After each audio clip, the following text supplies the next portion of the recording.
British शक्ति का विस्तार एवं सुदृढ़ीकरण। ठीक, ब्रिटिश ने यहाँ पर कैसे भारत में अपना साम्राज्य फैलाया और क्या किया उसके बारे में देखते हैं। तो सबसे पहले देखते हैं प्लासी की लड़ाई कब हुई थी। 23 जून 1757 को। 23 जून 1757 को। तो ईस्ट इंडिया कंपनी की तरफ से कौन नेतृत्व कर रहा था? क्लाइव। और बंगाल की तरफ सिराजुद्दौला था। बंगाल की तरफ कौन सा? सिराजुद्दौला था, बंगाल की तरफ से नेतृत्व कर रहा था। तो कारण क्या थे इसके? अंग्रेजों की महत्वाकांक्षा थी क्योंकि उसने सेकंड कर्नाटक युद्ध जीत लिया था और साम्राज्य विस्तार की भूख उसमें बढ़ गई थी। फिर 1717 का जो मुगल आदेश था उसका दुरुपयोग कर रहे थे अंग्रेज लोग, क्योंकि ब्रिटिश ऐसे मुगल आदेश इनको मिला क्यों था? फर्रुखसियार ने दिया था ना कि। तो इसमें क्या किया था? एक ब्रिटिश डॉक्टर थे विलियम हैमिल्टन। कौन थे? विलियम हैमिल्टन एक ब्रिटिश डॉक्टर थे जिन्होंने फर्रुखसियार का सफ़र इलाज किया था। मतलब ये डॉक्टर था, इसने फर्रुखसियार बीमार था तो इसका इलाज किया। जब फर्रुखसियार ठीक हो गया तो इसलिए उसने एक फरमान दिया, 3000 रुपये की सुविधा देकर पूरा साल भर कर मुक्त वो व्यवहार कर सकते थे। तो ये फरमान दिया था, इसी का दुरुपयोग कर रहे थे ये लोग। कंपनी को दिया था तो इसको व्यक्तिगत रूप से लोग यूज कर रहे थे, ठीक है, इस फरमान का। तो ईस्ट इंडिया कंपनी के द्वारा नवाब की संप्रभुता को चुनौती दी गई। चुनौती क्यों दी? क्योंकि अब ये लोग बिना अनुमति के कलकत्ता की किलाबंदी कर रहे थे। एक राजवल्लभ जमींदार था, उसके पुत्र को शरण दी थी क्योंकि इसने इस राजवल्लभ के पुत्र ने सिराजुद्दौला के खिलाफ विद्रोह किया था, उसको इन्होंने शरण दिया अंग्रेजों ने। और भारतीय वस्तुओं पर भारी महसूल वसूल करते थे अंग्रेज। सिराजुद्दौला ने कलकत्ता पर अधिकार कर लिया, पहले कासिम बाजार पर, ठीक है, फिर फोर्ट विलियम पर कब्जा कर लिया। अंग्रेज भागकर फुल्ता द्वीप था, फुल्टा या फुल्ता द्वीप हो, तो उस पर जाके शरण ली थी अंग्रेजों ने भागकर।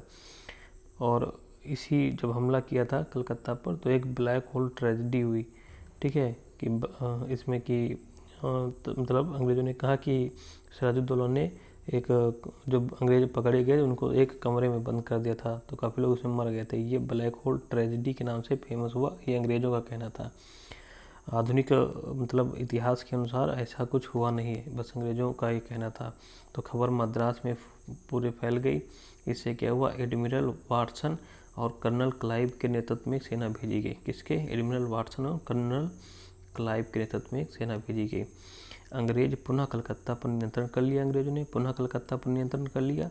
अलीनगर की संधि की सिराजुद्दौला से, इसमें नवाब को हट जाना देना पड़ा।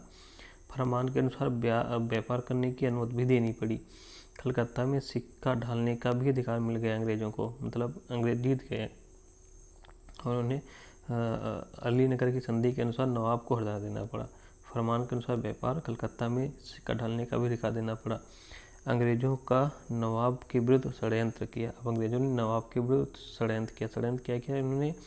जो सिराजुद्दौला का नायक था, सेना नायक था मीर जाफर, इसको अपनी तरफ कर लिया। दुर्लभ राय ने भी विश्वासघात किया, ठीक है, ये भी मतलब अच्छे खासे थे, वहाँ के राज्य के व्यक्ति थे, ये भी इन्होंने भी विश्वासघात किया। और नवाब की सेना 50,000 थी, कंपनी की सेना मात्र 3200 थी।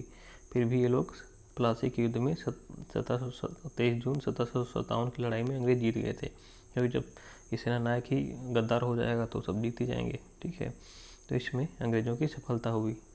अब प्लासी की लड़ाई के परिणाम क्या हुए? अंग्रेजों ने सफलता क्यों हासिल की? इसका कारण यही था कि योग्य नेतृत्व था, बेहतर कूटनीति थी, नौसैनिक श्रेष्ठता थी, नवाब आदूरदर्शिता थी, नवाब की आदूरदर्शिता थी। भ्रष्टाचार और षड्यंत्र चल रहे थे, ये नवाब इसकी भनक नवाब को नहीं लगी। भारतीयों में राष्ट्रीय एकता की चेतना की कमी थी, ठीक है। अब प्लासी लड़ाई के परिणाम क्या हुए? हमेशा 3 भागों में देखना, आर्थिक परिणाम देखना, राजनीतिक देखना और कोई अन्य होता है, आर्थिक, राजनीतिक और अन्य। तो आर्थिक परिणाम क्या हुए? बंगाल के संसाधनों पर अंग्रेजों का नियंत्रण हो गया और उनके उपयोग से उन्होंने क्या किया? उत्पाद खरीदे और अपने साम्राज्य का विस्तार भी किया। कर्मचारी को दस्तक सुविधा मिल गई, उपहार और हरजाना भी खूब मिला। 24 परगना की जमींदारी मिल गई क्लाइव को, ठीक है। राजनीतिक फायदा क्या हुआ? पूर्वी भारत में कंपनी राजनीतिक रूप से शक्तिशाली स्थापित हो गई। बंगाल प्रशासन पर अप्रत्यक्ष नियंत्रण हो गया और महत्वाकांक्षा इनकी बढ़ गई कि भैया हम तो यहाँ कंपनी व्यापार करने आए थे, राजा भी बन सकते हैं, राज करेंगे। और थर्ड कर्नाटक युद्ध में इनको इधर से भाई संसाधन मिले खूब, बंगाल से पैसा मिला और तमाम चीज़ें मिली, तो थर्ड कर्नाटक युद्ध में भी ये लोग जीत गए। और थर्ड कर्नाटक युद्ध में क्या कर दिया यहाँ से तुम्हारा, ये थर्ड कर्नाटक युद्ध जो हुआ था ना, ये हमने पीछे पढ़ रखा है ना, ये तुम्हारा थर्ड कर्नाटक युद्ध जो हुआ था, ठीक है, ये तुम्हारा हुआ था। इसमें फ्रांसीसी की राजनीतिक भविष्य पर पूरा रोक लगा दिया था। और थर्ड कर्नाटक युद्ध के बाद में 1763 की पेरिस की संधि की, जिससे दक्षिण भारत में अंग्रेज क्या हो गए, अंग्रेज स्वामी बन गए, केवल अब अंग्रेज रह गए, फ्रांसीसी भी यहाँ से चले गए। तो यहीं थर्ड कर्नाटक युद्ध में ही बंडीवास का युद्ध बहुत फेमस है, 1760 और 61 के मध्य जो हुआ था। इसमें फ्रांसीसियों का भविष्य एकदम खत्म हो गया, ठीक है। तो ये है हमारा थर्ड कर्नाटक युद्ध। तो ये यहाँ इनको इसी से जो शक्ति मिली उसी से ये जीत गए। अब क्या हुआ, 1757 से 1760 तक क्या रहा, मीर जाफर नवाब बना, क्योंकि ये इसने दगा दिया था, सेना नायक था ना ये, तो मीर जाफर नवाब बना। फिर 1760 में क्या किया, मीर कासिम को नवाब बना दिया। और मीर कासिम ने क्या काम किया, मीर कासिम ने वर्धमान, मिदनापुर, चटगांव की जमींदारी दी, ठीक है, उपहार खूब दिए, आर्थिक सुविधाएं दी, खूब अंग्रेजों को सब मिला। भाई तभी ये लोग राजा बनने के लिए गद्दारी करते थे। फिर जब राजा बनाया गया, अब जैसे मीर जाफर नवाब बना, फिर इन्होंने कहा कि हमको बनाओ, हम तुमको और उपहार देंगे, मीर कासिम ने। तो 1760 में अंग्रेजों ने मीर कासिम को नवाब बना दिया, इन्होंने भी खूब उपहार दिए। और मीर कासिम ने वर्धमान, मिदनापुर, चटगांव की जमींदारी दे दी, खूब उपहार बांटे, आर्थिक सुविधाएं दी अंग्रेजों को, ठीक है।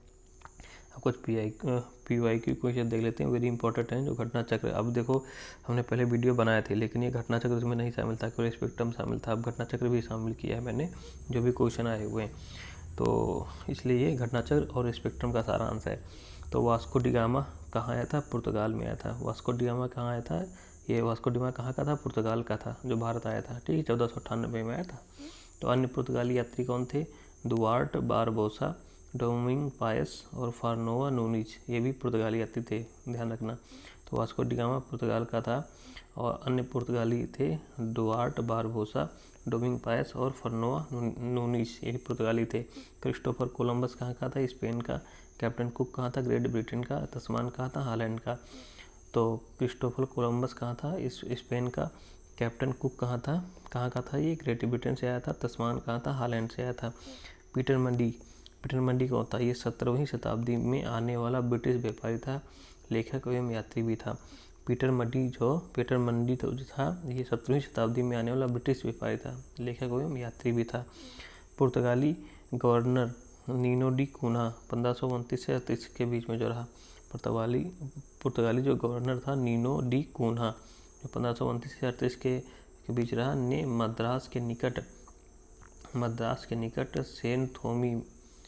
निकट सेन थोमी और कहाँ पर, बंगाल में हुगली में पुर्तगाली बस्तियाँ स्थापित की थी। स्थापित करने के बाद भारत के पूर्वी समुद्री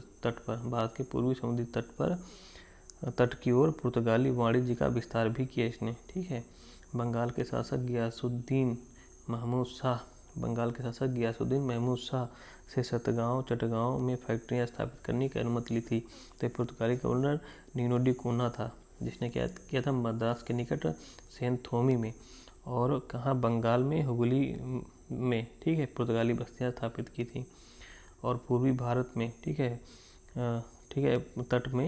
पूर्वी भारत के तट की तरफ पुर्तगाली वाणिज्य का विस्तार भी किया था। और बंगाल के शासक गियासुद्दीन महमूद शाह से चटगांव में फैक्ट्रियां स्थापित करने की अनुमति ली थी किसने, पुर्तगाली गवर्नर नीनो डी कूना ने। ये क्वेश्चन आ चुका है, ठीक है। भारत के साथ व्यापार के लिए सर्वप्रथम संयुक्त पूंजी कंपनी, ठीक है, भारत के साथ व्यापार के लिए सर्वप्रथम संयुक्त पूंजी कंपनी 1600 ईस्वी में, ठीक है, 1600 ईस्वी में लंदन में स्थापित अंग्रेजी में ईस्ट इंडिया कंपनी थी। क्या थी, ईस्ट इंडिया कंपनी थी। तो भारत के व्यापार के लिए सर्वप्रथम संयुक्त पूंजी जो कंपनी स्थापित हुई वो 1600 में स्थापित हुई थी। कहाँ, लंदन में स्थापित हुई थी। इस कंपनी का नाम क्या था अंग्रेजी में, ईस्ट इंडिया कंपनी नाम था।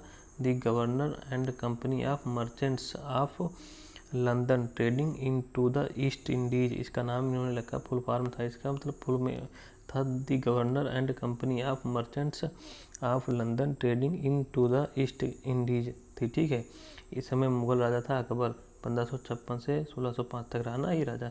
तो इसी समय मुगल राजा अकबर के समय लंदन में पूर्व की तरफ मतलब भारत जैसे देशों में व्यापार करने के लिए एक कंपनी स्थापित हो गई थी, ईस्ट इंडिया कंपनी, जिसका पूरा नाम the governor and company of merchants of London trading into the Indies था।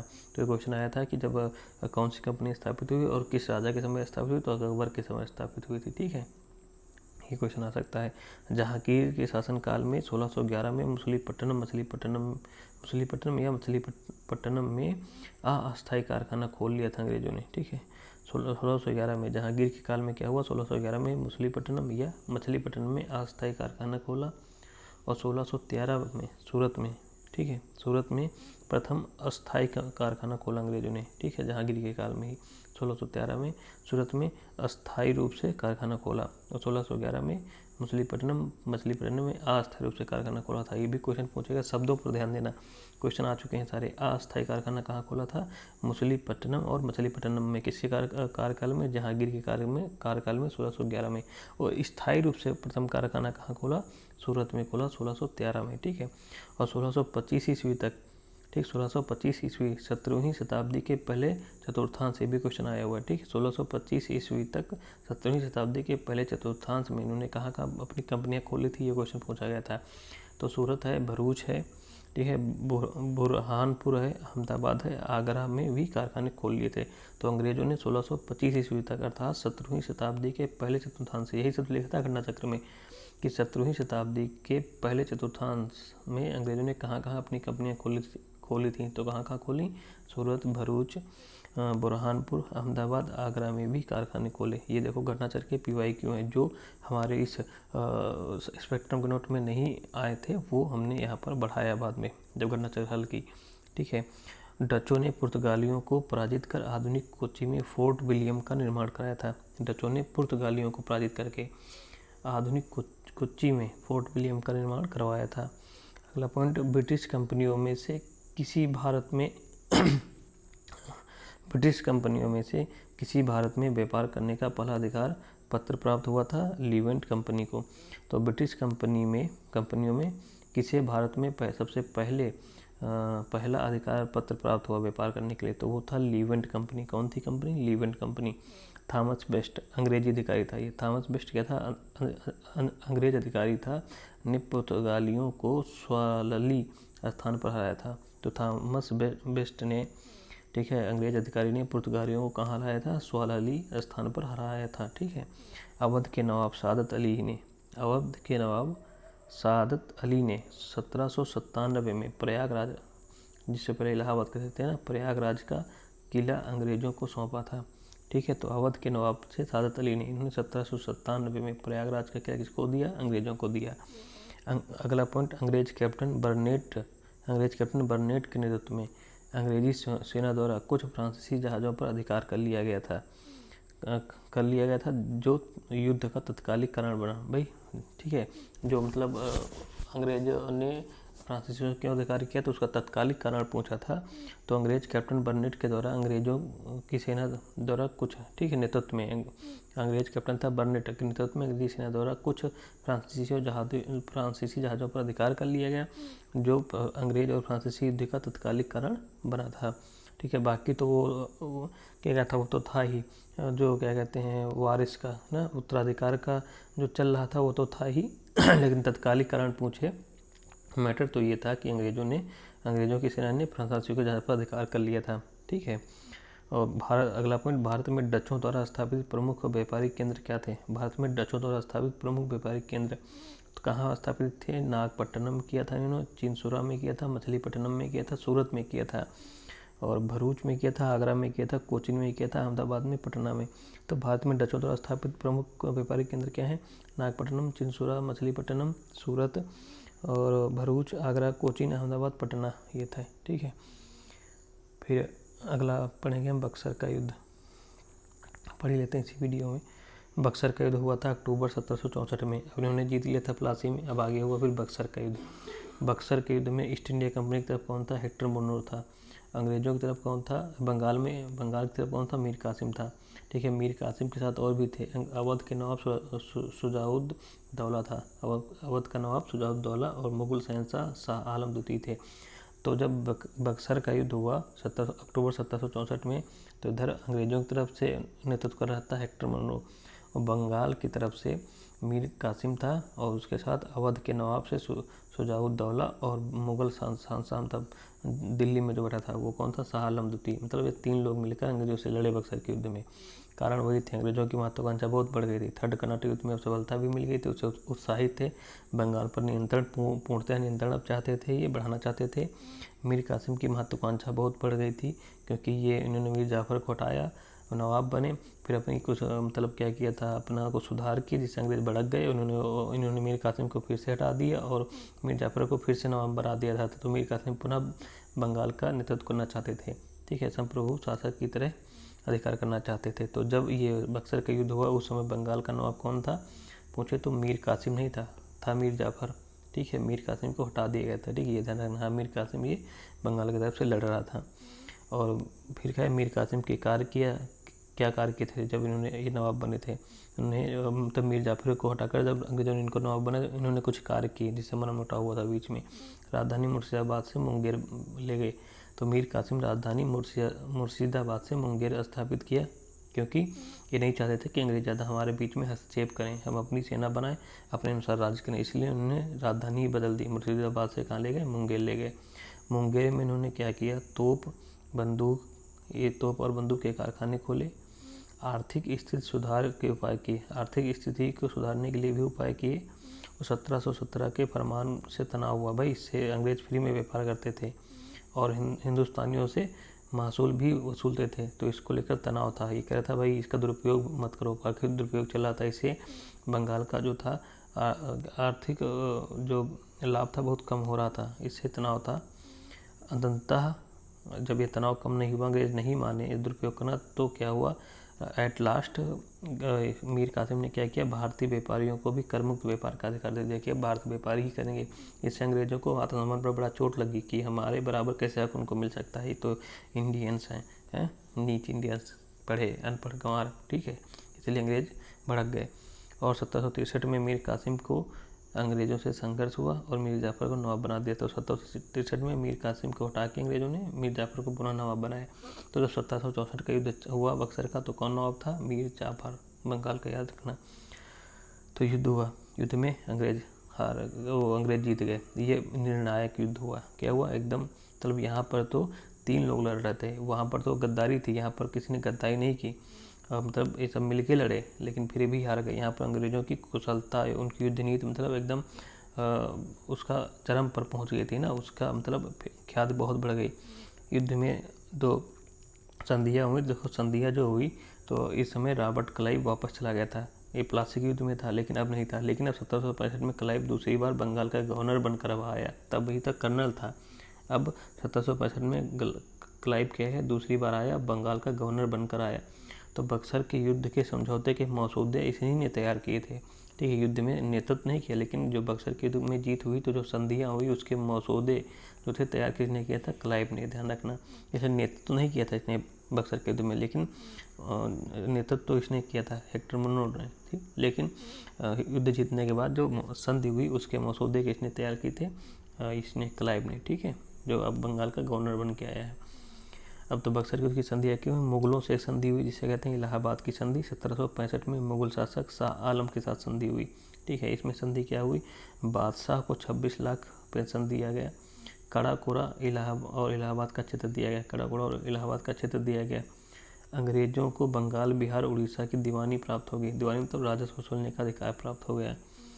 और अवध के साथ इलाहाबाद की संधि हुई, यही 1765 में। इसमें क्या हुआ, अवध से 50 लाख रुपए क्षतिपूर्ति ली गई। कड़ा और इलाहाबाद लिया गया, और यही कड़ा और इलाहाबाद जो अवध से लिया गया वो किसको दे दिया गया, मुगल बादशाह को दे दिया गया, ठीक है। सुरक्षा की जिम्मेदारी अब अंग्रेजों की हो गई, खर्च अदायगी अवध की रहेगी।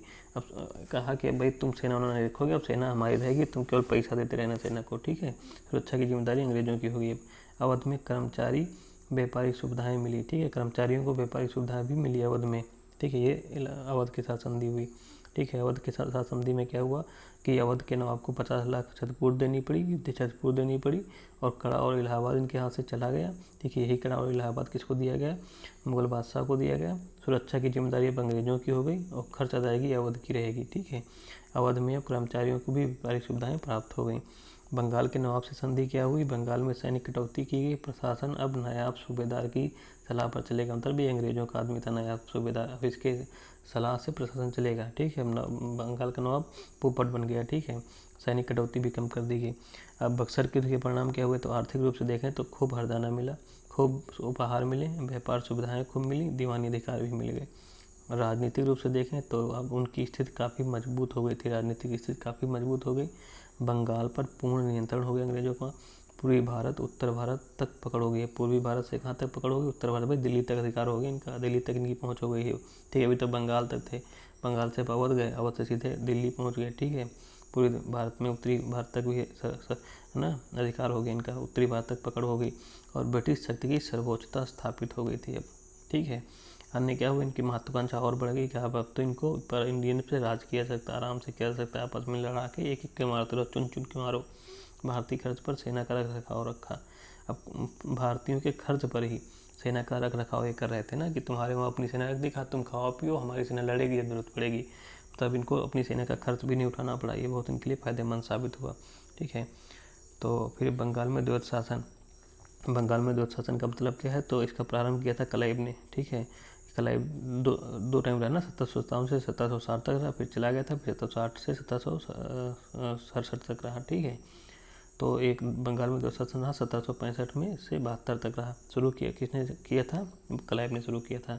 समाप्त किसने किया? वॉरेन हेस्टिंग ने समाप्त किया, जो 1772 में, ठीक है, समाप्त किया था। ये 1772 से 85 तक बंगाल का गवर्नर रहा था। ठीक है, तो द्वैत शासन शुरू किसने किया था? क्लाइव ने। ख़त्म किसने किया था? वॉरेन हेस्टिंग ने, ध्यान रखना। तो द्वैत शासन होता क्या है? इसमें क्या होता है? ठीक है, कंपनी के नवाब जो होते हैं, नवाब के अधिकार के संबंध में इस शब्द का प्रयोग होता है। ठीक है, कंपनी और नवाब के अधिकारों के संबंध में द्वैत शासन का प्रयोग होता है। इसमें कंपनी को क्या रहता है? दीवानी निजामत। कंपनी को दीवानी का अधिकार प्राप्त रहता है ना, निजामत का अधिकार, मतलब पुलिस और न्यायिक व्यवस्था सब किसके हाथ में रहती है? कंपनी के पास। मतलब जो पावर है, वास्तविक पावर जो है, आर्थिक हो चाहे राजनीतिक हो, वो रहता है कंपनी के पास।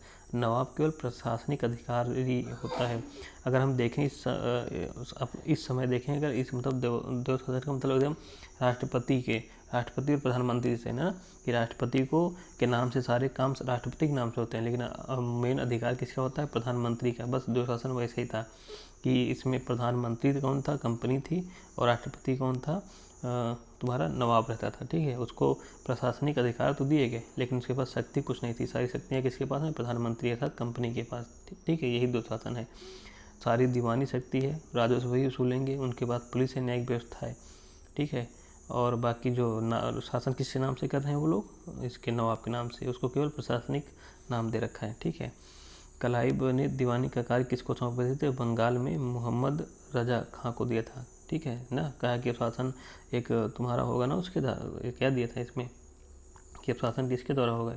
ठीक है, यहाँ पर दिया ना, नायब सूबेदार होगा ना बंगाल में। सैनिक कटौती की प्रशासन क्या रहेगा? नायब सूबेदार की सलाह पे होगा। तो इन्होंने बंगाल में किसको दिया? दीवानी का कार्य सौंपा। ठीक है, मुगल। ठीक है, इसमें मोहम्मद रजा खां को बंगाल में दीवानी का कार्य दिया क्लाइव ने किसको? मोहम्मद रजा खां को। बिहार में दिया राजा सिताब राय को ही पूछता है। ठीक है, बंगाल में क्लाइव ने किसको दिया था दीवानी का अधिकार? मोहम्मद रजा खां को। बिहार में राजा सिताब राय को। और प्रमुख दीवानी कार्यालय कहाँ स्थापित किया? मुर्शिदाबाद और पटना में। मुर्शिदाबाद और पटना में ये प्रमुख दीवानी कार्यालय स्थापित किए। क्यों किया था ऐसा? खुद क्यों नहीं राजा बन गए? क्योंकि इनको भारतीय प्रशासन का भी अनुभव नहीं था पूरा। ठीक है, और प्रत्यक्ष शासन करते जो छोटी मोटी विदेशी शक्तियाँ थी वो सब एकजुट हो जाती। ठीक है, और जनता को भड़का देती। ठीक है, विदेशी शक्तियों एकजुट हो जाती, भारतीय राज्यों और जनता में विरोध हो जाता है। भाई राजा बदला गया तो जनता भी विरोध कर सकती थी ना। मुख्य लक्ष्य था इनका आर्थिक, राज करना नहीं था, आर्थिक था। कैसे? इनको बस धन मिलता रहे। ब्रिटिश सरकार एवं कंपनी के संबंध को पुनः परिभाषित करना पड़ता, क्योंकि ब्रिटिश सरकार ने इनको यहाँ राज करने का अधिकार नहीं दिया था। अभी इनको अधिकार व्यापार का था, इसलिए वहाँ बताना पड़ता है। ठीक है, और इसलिए कंपनी को व्यापारिक उद्देश्य चार्टर दिए गए थे ना व्यापार कंपनी को, क्योंकि कंपनी को व्यापारिक उद्देश्य से चार्टर दिया गया था, ना कि वहाँ पर राज करने का, इसलिए परिभाषित करना पड़ता और वहाँ पर सरकार भी इनसे कुछ हिस्सा ज़्यादा मांगती। ठीक है, प्रभाव क्या हुआ, कंपनी की आय में 30 लाख पाउंड की वृद्धि हो गई। शासन प्रबंध पूर्णतः असफल हो गया, शासन प्रबंध भारत का एकदम असफल हो गया। कंपनी के आर्थिक लाभ तो बहुत बढ़े, लेकिन जमींदारों ने कृषक का अमानवीय शोषण किया। जनसाधारण की स्थिति दयनीय हो गई, मतलब आम जनता की स्थिति एकदम दयनीय हो गई, एकदम गुलामों से बदतर हो गई थी। उद्योग धंधे बदतर से बंद हो गए, पहले बदतर हुए, उद्योग धंधे पर एकदम बैठ गए और धीरे धीरे फिर बंद हो गए। कुटीर उद्योग एकदम नाश हो गया, कुटीर उद्योगों का तो एकदम नाश ही हो गया। बेरोजगारी चरम पर बढ़ गई थी। ये सब इसके प्रभाव हुए दुशासन के। PYQ क्वेश्चन जो पूछे गए हैं, कुछ तो देखो इसी में समाहित हो गए हमारे, ठीक है, जो बच गए पॉइंट वो हम अलग से पॉइंट लिखे। Very important PYQ based question, ठीक है। जो पॉइंट, ब्रिटिश साम्राज्य का संस्थापक भारत में किसे माना जाता है, तो रॉबर्ट क्लाइव को। ये क्वेश्चन एकदम इसे हूबहू यही पॉइंट हम बना रहे हैं जो पूछे गए। रॉबर्ट क्लाइव को माना जाता है क्योंकि इसने प्लासी के युद्ध में सिराजुद्दौला को पराजित किया था। सैनिक रूप से राजनेता था ये, इसको सैनिक रूप से राजनेता कहते थे। क्या कहते थे, राजनेता कहते थे इसी को, क्लाइव को, ठीक है। विलियम पिट ने तो ये कहा है कि वह स्वर्ग से उत्पन्न सेनानायक है।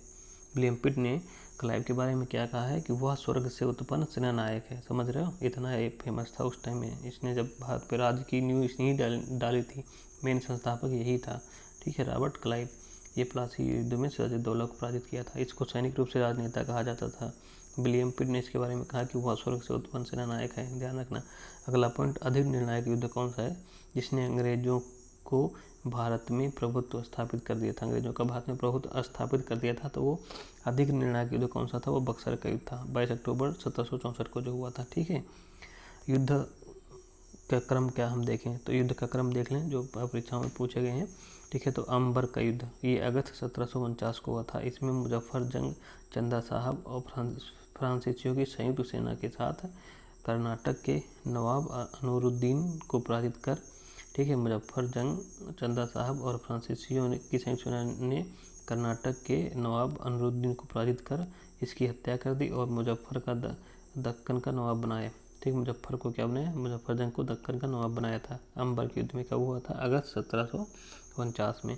प्लासी का युद्ध जून 1757 में हुआ। बांडीवास का युद्ध जनवरी 1760 में हुआ। और बक्सर का युद्ध अक्टूबर 1764 में हुआ। तो वांडीवास का वही कर्नाटक का तीसरा युद्ध है ना, वांडीवास का युद्ध।